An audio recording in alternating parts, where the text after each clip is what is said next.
It was one of those restless evenings when the air felt heavy and the quiet hum of the neighborhood seemed to carry secrets.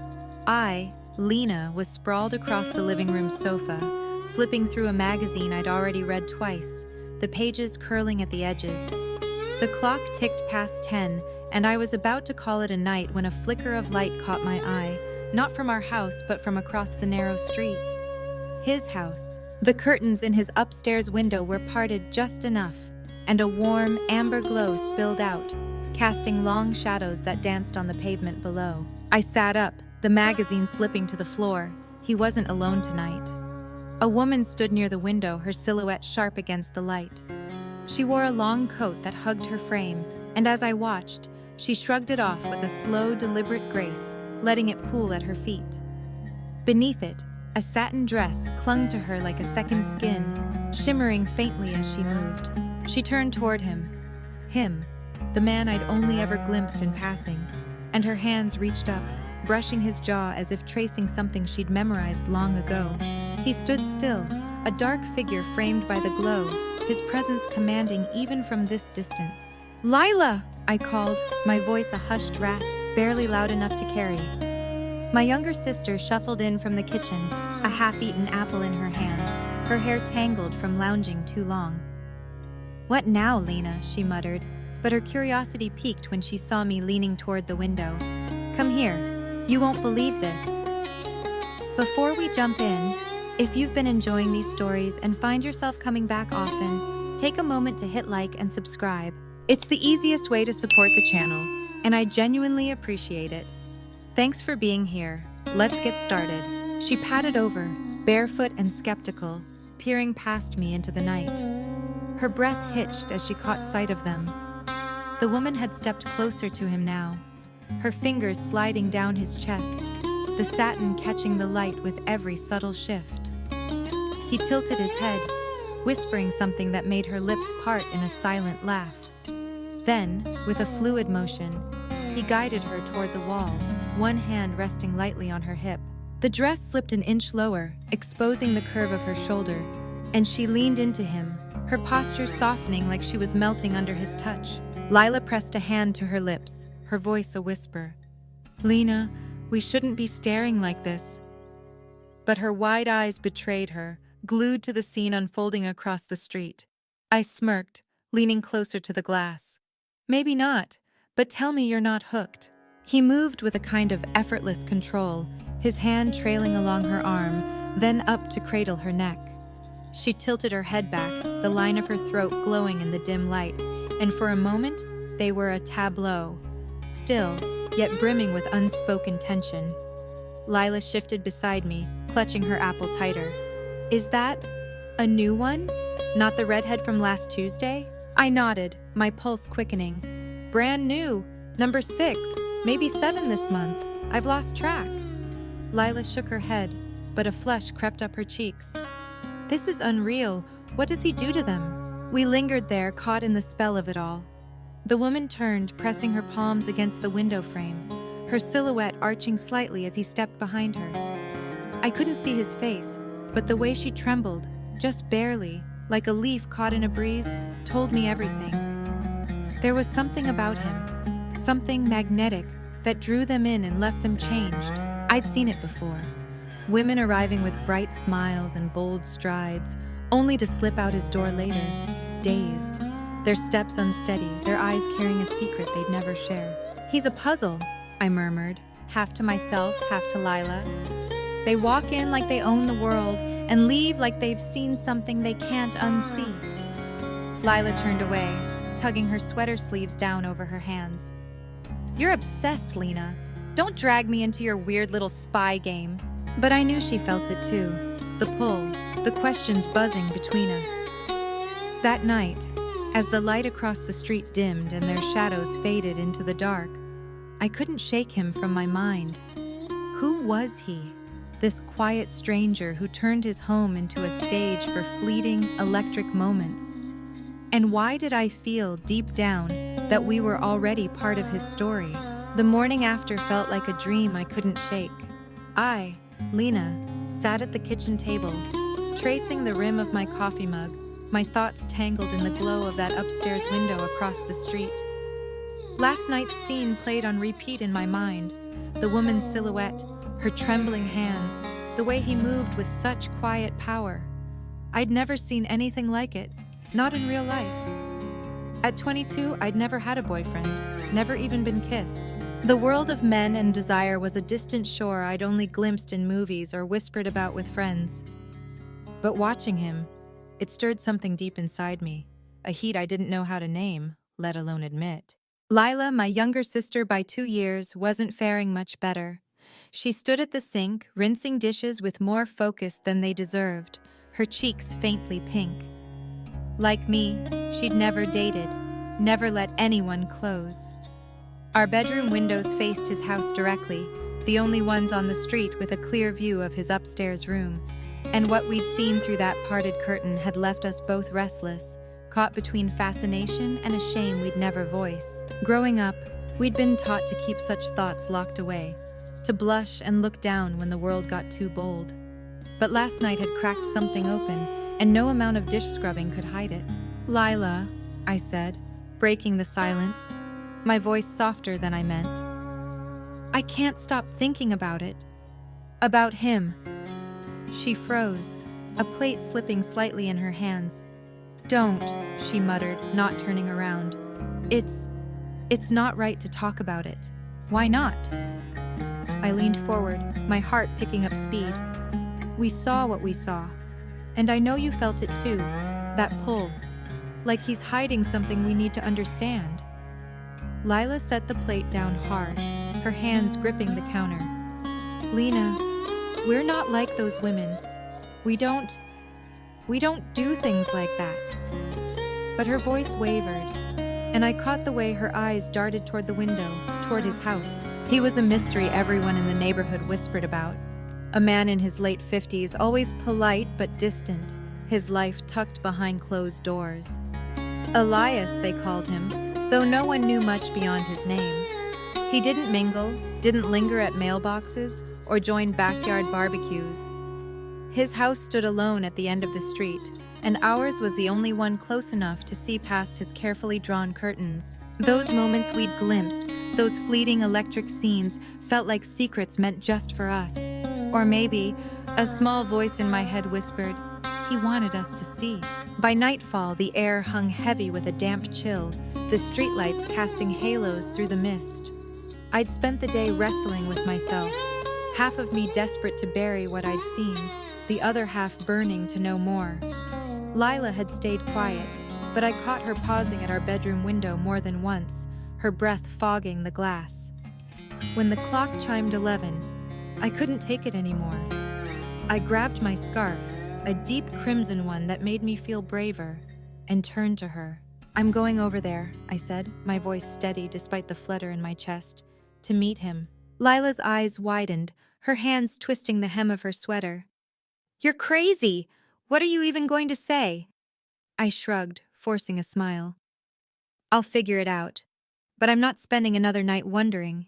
You coming or not?" She shook her head, but when I headed for the door, she trailed behind, her steps hesitant, her scarf clutched like a shield.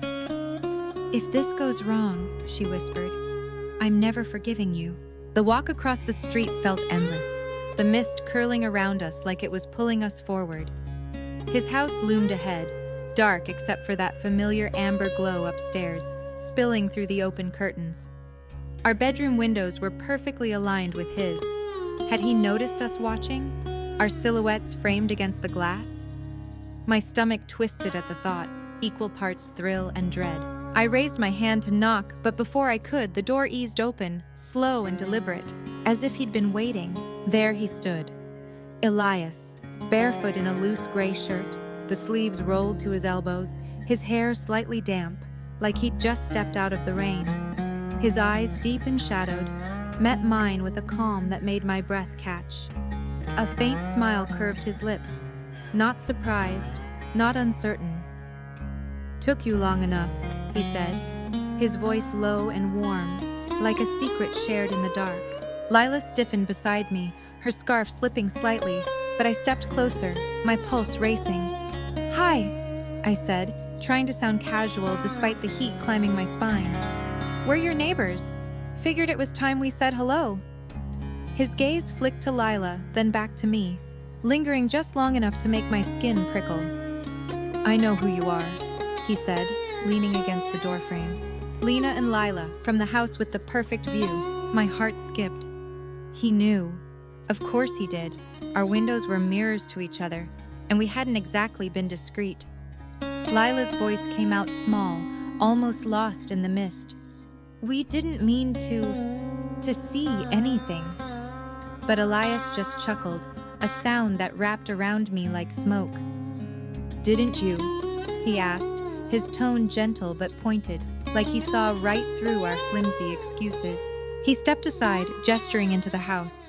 "Come in, it's warmer inside." The air beyond the threshold carried a faint scent, sandalwood maybe, mixed with something floral and soft.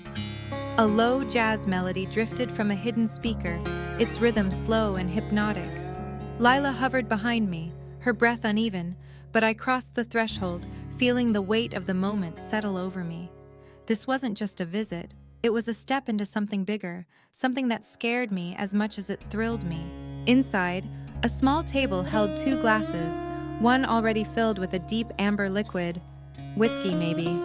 I raised an eyebrow, my voice teasing to hide the flutter in my chest. "Planning a party?" Elias picked up the bottle, pouring the second glass with a steady hand. "Not a party," he said, offering it to me, his fingers grazing mine for a fleeting second, enough to send a jolt through me. "Just a conversation." I took the glass, my lips parting as I held his gaze, trying to ignore the way my body hummed with something I wasn't supposed to feel. "I'm Lena," I said, then nodded toward my sister, who stood frozen near the door. "That's Lila." He poured a third glass and held it out to her, his movements calm, almost ceremonial. "Elias," he said simply, his name carrying a weight I couldn't explain. Lila took the glass, her hands trembling, and I saw the conflict in her eyes, wanting to run, wanting to stay. Elias sank onto the edge of a velvet armchair, one leg bent, his posture open yet commanding. "So," he said, his voice dropping to a near whisper, "what brings you here tonight? Curiosity, or something you're not saying?" His words hung in the air, a challenge that stirred the hidden heat I'd been trying to bury, and I knew, whatever happened next, we were already in too deep. The room seemed to hum around us, the jazz melody weaving through the air like a thread pulling tighter with every note. I, Lena, stood just inside Elias's doorway, the glass of whiskey warm in my hand, its faint burn lingering on my lips from that first sip. My heart hadn't stopped racing since he'd opened the door, like he'd been waiting, like he'd known we'd come. Lila lingered behind me, her scarf still twisted in her fingers, her eyes darting between the floor and Elias as if she couldn't decide where it was safe to look. The air was thick with that sandalwood scent, mingling with the floral undertone that made every breath feel heavier, more deliberate. Elias watched us from his perch on the velvet armchair, one elbow resting casually on the armrest, his gaze steady but unreadable. "Make yourselves at home," he said, his voice a low rumble that seemed to settle into my bones. "You've already seen more than most." There it was again, that quiet acknowledgement of our secret, the nights we'd spent pressed against our bedroom window, watching shadows move in his. My cheeks flushed, not from shame, but from the thrill of being caught. I'd never felt this before. This pull, this restless ache that had no name, not for someone like me who'd spent her life on the outside of desire, untouched, untested. I stepped forward, setting my glass on the table with a soft clink, my fingers brushing the wood as I met his eyes. "Guess we're not great at hiding it," I said, my tone light but edged with something bolder. "But you're not exactly discreet either." His lips twitched, a flicker of amusement breaking through that calm mask. "Discreet's overrated," he replied, leaning back slightly, his shirt shifting to reveal a glimpse of collarbone, enough to make my breath hitch, though I fought to hide it. "Besides, I've got nothing to hide from the only ones close enough to see." Lila made a small sound, a half-choked protest, and I glanced back to see her clutching her untouched glass, her knuckles white. "We shouldn't be here," she whispered, her voice trembling but laced with something else, something that mirrored the heat coiling in my chest. She'd never admit it, not out loud. Neither would I, not really. We'd grown up with rules: keep quiet, keep pure, keep wanting locked away where no one could judge it. But Elias's presence was unraveling that, thread by thread, and I didn't know how to stop it, or if I even wanted to. He stood then, slow and deliberate, crossing the room to a shelf lined with vinyl records. The movement was effortless, his frame lean but solid, carrying the weight of years I couldn't quite place. Late 50s maybe, but there was nothing frail about him, nothing soft. He slid a record from its sleeve, the crackle of the needle hitting vinyl cutting through the silence before a new melody spilled out, slower, deeper, like a heartbeat set to music. "You're nervous," he said, not turning around, his tone matter-of-fact. "Both of you. Why?" I swallowed, my throat dry despite the whiskey. "We're not nervous," I lied, stepping closer to the couch, my fingers brushing the velvet as if it could steady me. "Just curious. About you." He turned then, his eyes locking onto mine, and for a moment, the room shrank to just us, his gaze peeling back layers I hadn't known were there. "Curiosity's a dangerous thing," he said, a faint smile playing at his lips. "But I don't mind it. Not from you." Lila moved at last, her steps hesitant as she edged toward me, her scarf slipping to the floor unnoticed. "What do you mean, from us?" she asked, her voice small but sharp, like she was testing the air between us. Elias tilted his head, studying her with the same calm intensity he'd given me. "You're the only ones who see," he said simply. "The only ones who look long enough to wonder."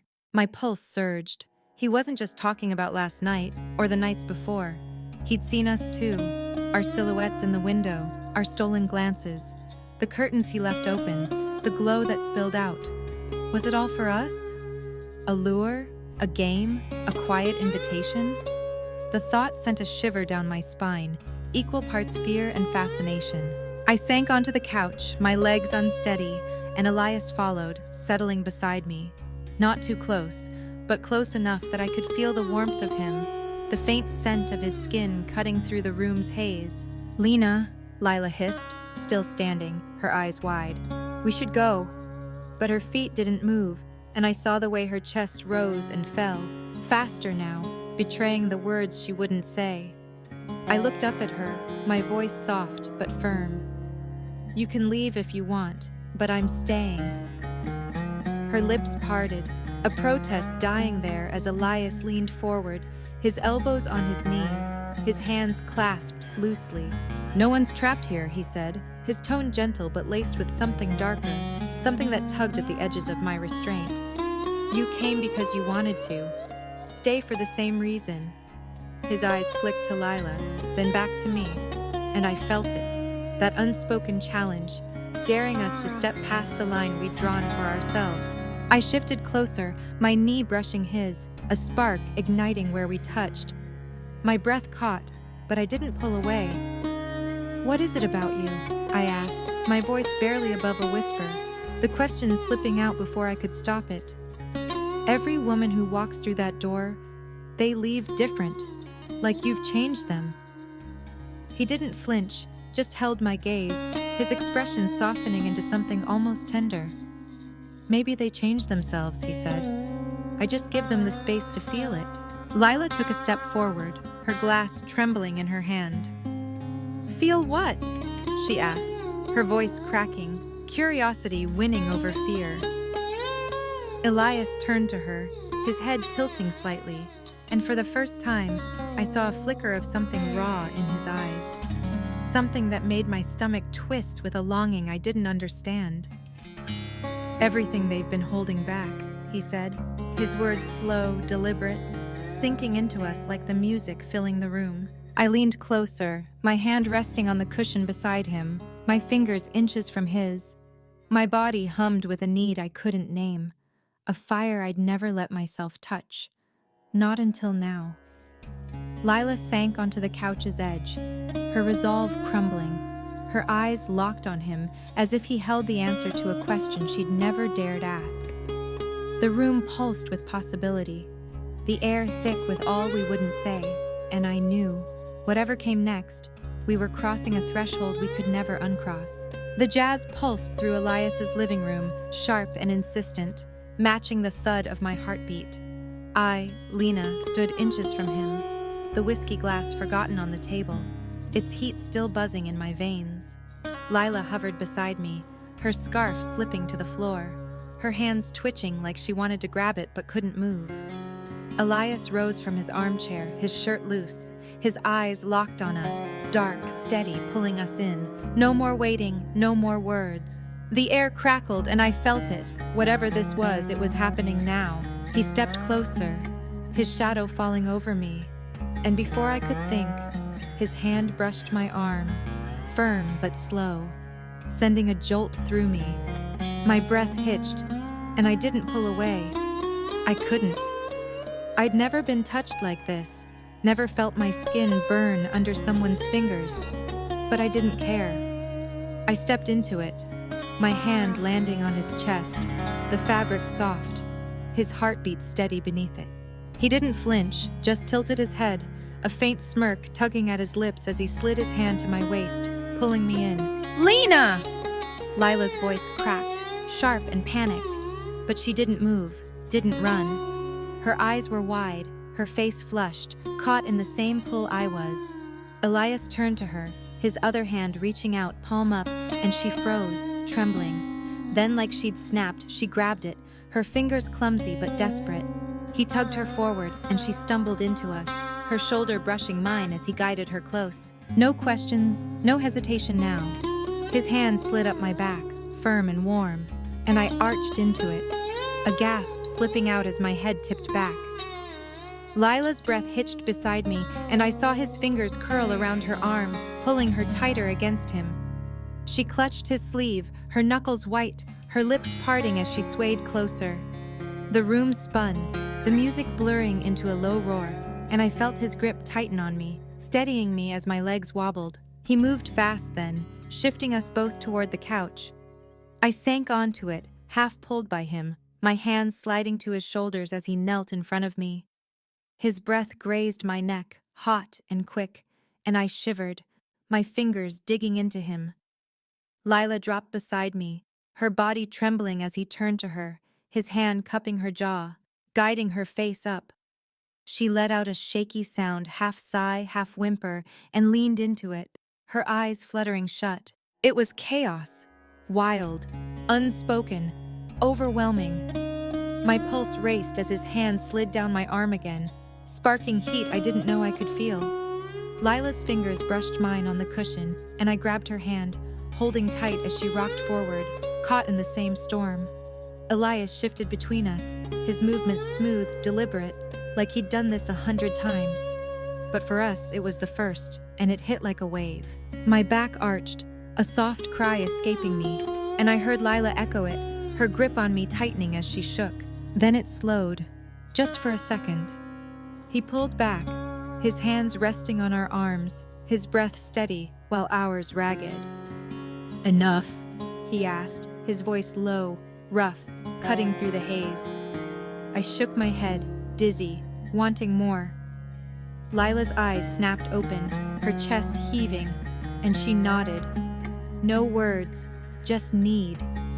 He smirked, leaning in again, and the fire flared back to life, faster, hotter, until I couldn't tell where I ended and they began. The jazz roared, a wild pulse driving the room as Elias knelt between us on the couch. I, Lena, gripped his shoulders, my nails digging in as his hands slid up my thighs, firm and hot, sparking fire under my skin. My head snapped back, a sharp gasp tearing out, my body arching into him. Lila rocked beside me, her hands clawing at his arm, her breath ragged as he yanked her closer, his fingers tangling in her hair. She shuddered, a low moan slipping free, her legs trembling against mine. He surged forward, his lips brushing my neck, quick, burning, then turned to Lila, his mouth grazing her jaw. She jolted, grabbing his shirt, pulling him in as her eyes squeezed shut. I lunged, my hands fisting in his hair, dragging him back to me, my lips crashing against his for a heartbeat, hard, desperate, before he twisted free, pinning me with a dark, hungry look. His hands clamped my waist, lifting me higher on the couch, my back slamming the cushions as he pressed in, his chest hard against mine. Lila moved fast, climbing onto him, her knees straddling his side, her fingers raking down his back. He growled low, spinning to catch her, his arm hooking her waist, pulling her flush against him. She bucked, a sharp cry breaking loose, her head falling back as he gripped her tighter, his other hand sliding up my leg again, squeezing hard. I kicked forward, wrapping my legs around him, my hands tearing at his shirt, buttons popping as I yanked it open, exposing skin I couldn't stop touching. The room spun, heat exploding between us. Lila's hands found mine, clutching tight as she rocked against him, her body shaking, sweat beading on her neck. I pulled her closer, our arms tangling as Elias moved, fast, relentless, his hands everywhere, stoking the fire until it roared through me. My vision blurred, a scream building in my throat, and I felt Lila tense, her nails biting into me as she broke, her cry echoing mine. He slowed, his grip loosening, his chest heaving as he pulled back just enough to look at us. Me sprawled, breathless. Lila slumped against him, dazed. His smirk flickered, eyes glinting. "Good?" he rasped, voice rough. I nodded, panting, my body buzzing. Lila whimpered, nodding too, her face buried in his shoulder. I slid off the couch, legs shaky, tugging Lila with me. She stumbled, clinging to my arm, her eyes wild, hair a mess. Elias stood, shirt hanging open, watching us with that same dark calm. I grinned, shaky but bold. "That was insane." He chuckled, low and quick, stepping back as we staggered to the door. Outside, the cold hit like a slap, but the heat stayed, burning in my veins. Lila leaned on me, whispering, "We're never telling anyone." I laughed, loud and free, already thinking of the camera waiting at home. "Oh, they'll hear it," I said, winking at the night. What would you do if two sisters showed up like that? Drop it below, hit like, subscribe, and stay tuned.